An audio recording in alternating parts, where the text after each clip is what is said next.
2 ഭൂഗർഭ നിലകൾ കൂടാതെ 5 നില വേറെയും 60,000 ചതുരശ്ര അടിയിൽ കേരളീയ വാസ്തുശില്പത്തിൽ നിർമ്മിച്ച ബിജെപിയുടെ സംസ്ഥാന ഓഫീസ് തന്നെയാണ് ഇപ്പോൾ ചർച്ചയായി മാറുന്നത്. പക്ഷേ ഇവിടെ ഒരു പ്രത്യേകതയുള്ളത് ഇത് UP അല്ല എന്നുള്ളതാണ്. ബിജെപിക്ക് തോന്നുന്നതെന്തും ചെയ്തു കൂട്ടാനും തോന്നുന്നതെന്തും പൊളിച്ചെടുക്കാനും ചിലത് നിർമ്മിക്കാനും പറ്റുന്ന ഒരിടമല്ല ഇവിടെ. അതുകൊണ്ട് തന്നെ ഇന്ന് വരെ തിരുവനന്തപുരം തമ്പാനൂരിലുള്ള കെട്ടിടം തുറന്ന് പ്രവർത്തിക്കാനുള്ള അനുമതി ഈ ഓഫീസിന് കൊടുത്തിട്ടില്ല. ബിജെപിയുടെ സംസ്ഥാന പ്രസിഡന്റ് പദവിയിലേക്ക് പുതിയ ആളെത്തുമ്പോൾ ബിജെപി കേരള ഘടകം അതിനുവേണ്ടിയാണ് ഇപ്പോൾ നിലകൊള്ളുന്നത്.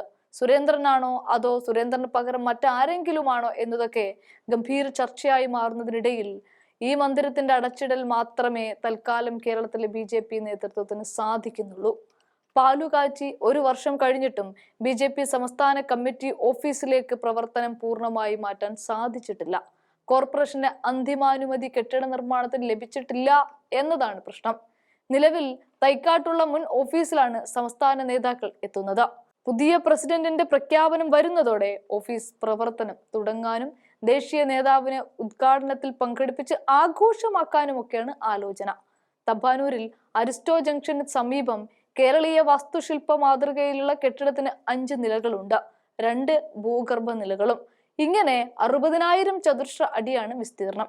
ആദ്യത്തെ നിലയിലെ തുറസായ നടുമുറ്റത്ത് നേരിട്ട് മഴവെള്ളം സംഭരിക്കാൻ ആഴം കുറഞ്ഞ കുളം. അതിന് നടുവിൽ ബിജെപി മുൻ സംസ്ഥാന അധ്യക്ഷൻ KG മാരാരുടെ അർദ്ധകായ വെങ്കല പ്രതിമ.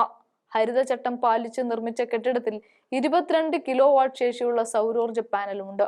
അടുത്ത വർഷം സംസ്ഥാനത്ത് തെരഞ്ഞെടുപ്പ് നടക്കാനിരിക്കുന്ന സാഹചര്യത്തിൽ സജീവ പ്രവർത്തനങ്ങളിലേക്ക് ഓരോ പാർട്ടികളും ഇറങ്ങിത്തിരിക്കുന്നത് പോലെ തന്നെ ബിജെപിയും കളം നിറയാനും പറ്റാവുന്നത്ര സീറ്റുകൾ പിടിക്കാനും ശ്രമിക്കുന്ന സാഹചര്യത്തിലാണ് ഈ കെട്ടിടത്തിന്റെ പ്രസക്തി കൂടി വരുന്നത്.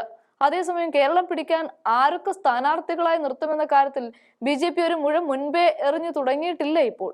കാരണം സംസ്ഥാന പ്രസിഡന്റ് വിഷയത്തിൽ ഒരു അന്തിമ തീരുമാനം കൈക്കൊള്ളാൻ സാധിക്കാത്തതിനാലും സുരേന്ദ്രനും ശോഭാ സുരേന്ദ്രനും തമ്മിൽ കൊമ്പു കോർക്കുന്നതുമൊക്കെ സ്ഥിരം കണ്ടുവരുന്ന ഒരു കാഴ്ചയുമാണ്.